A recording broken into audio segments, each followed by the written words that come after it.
Lutje pas namazit të pasdites, ikindis. Faljen e mëkateve ja kërkoj vetëm Allahut, përveç të cilit nuk ka Zot tjetër. Ai është i gjalli, i përjetshmi, i gjithë mëshirshmi, mëshirëploti. Zotëruesi të madhështisë e nderimit, i lutem të pranoj pendimin tim. Pendimin e një robi të vogël, të nënshtruar, të munduar, të mjeruar, të përulur, punëtor me mëditje, i cili nuk ka fuqi të sjellë vetes as ndonjë dobi e as të shkaktoj ndonjë dëm.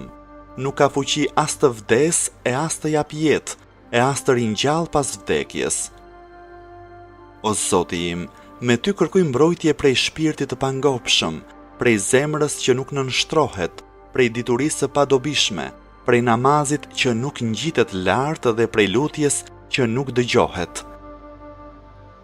O Zoti im, ty të kërkoj lehtësim pas vështirësisë, largim të pësimit dhe mirëqenie pas shtrëngesës. O Zoti im, çdo mirësi që kemi është vetëm prej Teje, nuk ka Zot tjetër përveç Teje, vetëm ty të kërkoj faljen e mëkateve dhe vetëm para Teje pendohem.